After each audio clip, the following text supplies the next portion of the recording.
Hello and welcome to a fresh hour of CBS Sports HQ alongside Joe Musso. I am Hakeem Dermish.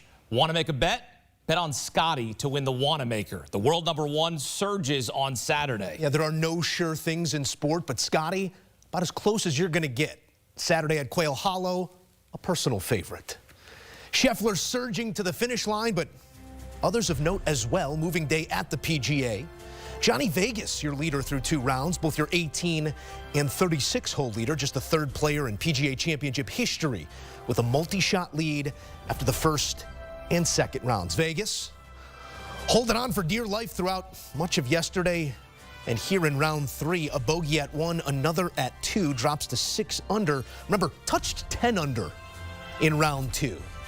Would stay in the mix and make some progress back to a share of the lead at 7 under with a birdie there at the par 4 7th. Finished the day T3 right there at 7 under. Jon Rahm, 70s in both round 1 and 2. A club drop here at the par 4 11th. His approach, catching someone in the noggin. Off a spectator, rolls all the way across the green. Would make for a longer chip. Rahm would apologize to the fans, sent him home with a signed glove. I'm going to need more. The Spaniard would bogey the hole, but finished strong. The par 4 16th, his 2nd shot with water always looming left. Rombo from 167, stuffed. Stops it right beneath the hole, would clean that up for birdie. Rahm finished with a 67, his lowest PGA Championship round since 2020. Enters the final day of play, T5. Davis Riley was tied at 26th through 7 holes on Saturday, but then turned it up. Par 5 15th, it's a birdie from 7 feet. 5 birdies and 8 holes for Riley. Finished his round T3 at 7 under. Over to the inevitable, the aforementioned Scott Scheffler, world #1, showing you why. Here at the par 3 4th, almost does it. Scheffler with a kick-in birdie, now 5 under through 4. His next hole, an 18-foot look for another circle. Got it with pace. 6 under for the tournament through 5 holes, just 1 off the lead. Then at the par 5 7th, Scheffler, another birdie putt, another converted. Moves to 7 under into a share of the lead. Scottie, 3 birdies over 4 holes. He's cooking. Your 2024 PGA runner-up Bryson DeChambeau, always a story at these majors, and here short-sided at the par 4 14th, no issue. Wow. The hands. The scientist, often artist as well, would tap that in for his first birdie on the back. Then at the par 5 15th, his 3rd out of the bunker, catches some lip. Next shot for a birdie and a solo lead. Bryson at 8 under through 15, firing up the crowd on his way to the Green Mile, but the Green Mile making some noise of its own. A bogey on 16 here at 17, the par 3, trying to bounce back, working it right to left. Wanted the wind to hold it up. No wind showed up, and that ball's wet. Would have to take it back to the drop zone, a wedge from 125, a couple of putts, add it all up, a double bogey.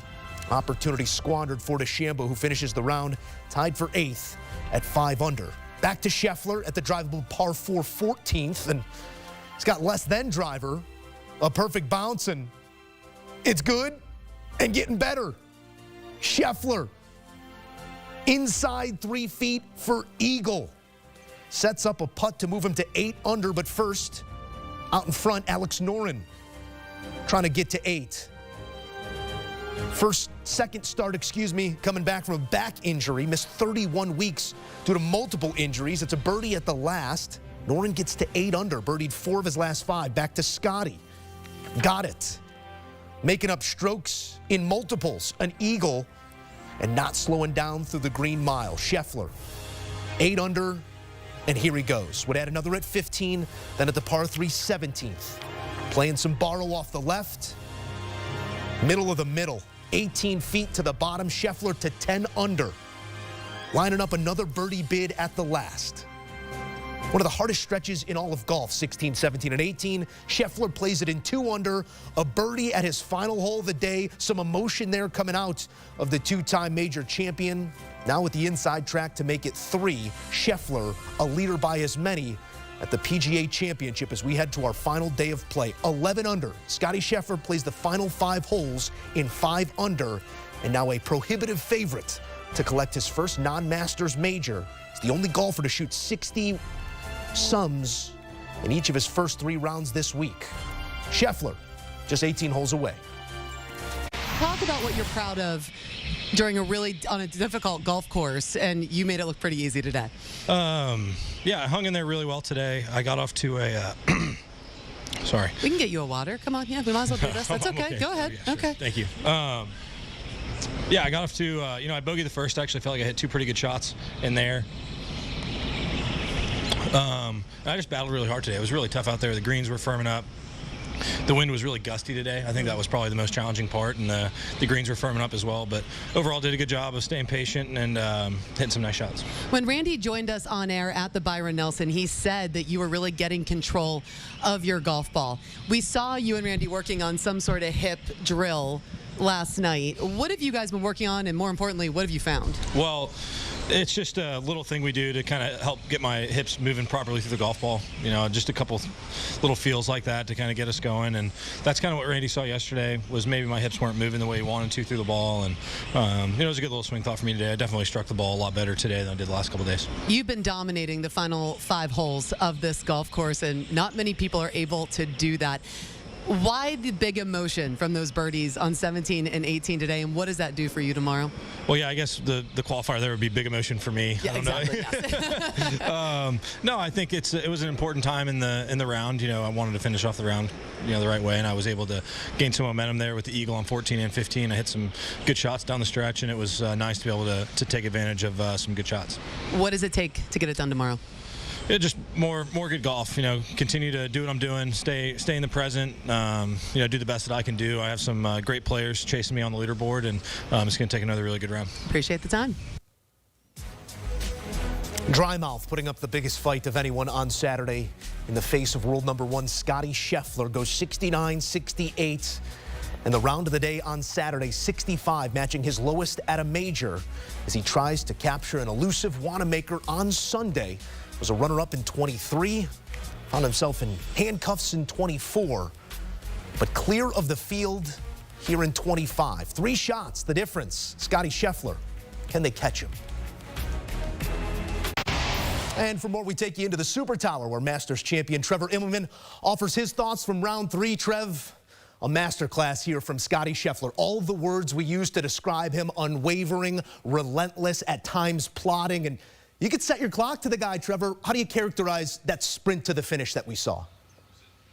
Yeah, look, it was just incredible. It was so much fun for us to be a part of that and watch that. All week we've been talking about how hard the Green Mile is. It has been that way. It's been the 3 toughest holes on the golf course. And what does Scheffler do? He just plays the last 5 and 5 under. Just incredible stuff. At one point at about 5:20, he was a couple strokes behind Bryson, and all of a sudden the script just flipped. And Scottie said, okay, enough of that. I'm going to put my foot on the gas here in NASCAR territory, and finished so strong. I mean, that was super, super impressive from him. The reaction after the putts he made at 17 and 18 just showed a guy that is determined and focused and ready to get this done. He said, forget the pits. We're going for that checkered flag. We are a long way from alerting the engravers just yet, Trevor, but this is the best in the world and one of the best in the world with a lead. When we talk about the world number 1 and the questions we're able to lay in front of him still, a non-Masters major is one of those last remaining questions. What would that distinction mean for him if that is our end scene on Sunday? Yeah, look, absolutely. I mean, he's the type of guy, so competitive. He hears all the chatter, all the attention McIlroy's been getting, rightly so, after the last month or so. And he just, since really Byron Nelson, to put his hand in there and be like, okay, just don't forget about me. I'm still a man. I'm still a world number 1. And for sure, look, he wants to pick all of these off. I just feel like it's just a matter of time for him. He has such a complete game. He has enough power. He has the ability to flight the ball high. He has a very reliable shot in that left to right fade. And the putter really has started to slowly but surely become a weapon for him over the last year or so. It's hard to see what could stop him. I mean, there's 4 or 5 players that are on a different level. And Scottie absolutely is one of them, and he's proved it to us. I mean, look at his record since 2022 when he got that first win at the WM Phoenix Open. He has just been on fire, looking for his 15th win in that time. And we're now looking at just 4 players at or within 4 shots of Scottie Scheffler's lead at 11 under. Let's try and sew a storyline here for those giving chase. When we look at the Green Mile, that task coming home, Trevor, we know what it puts in front of these players. Statistically this week, almost as likely to make double or worse as you are birdie throughout the Green Mile. It is Scottie Scheffler, but if there is a trip up coming home, what does that hope offer to these players coming across the final stands of what Sunday might behold? Well, I actually think the last 3 holes set up quite well for him because he has that go-to fade. He's able to work the ball away from the water on 16, on 17, and away from the creek on 18. And so if I see if he's coming to those 3 holes with the lead, he's going to be able to hit the shots needed. He doesn't seem to have that loose left ball that can get him into trouble down the stretch. But you're right. I mean, there is a long way to go. And if you've got quality players like Rahm and DeChambeau, they're a little ways back at 5 and 6 behind. But if they get off to a good start and start to put some pressure on him, at least to where it makes that Green Mile really kind of get into his head, seeing that they've posted something, anything could happen. I mean, we have seen crazy stuff happen in this game and at major championships, and that's why we watch, and that's why we love it, and that's why I can't wait for tomorrow. We did see some right to left get wet there across the Green Mile. Perfect shot shape to hoist that Wanamaker on Sunday. Scottie Scheffler just 18 holes away. Trevor Immelman, look forward to talking to you after it's all said and done. Thank you.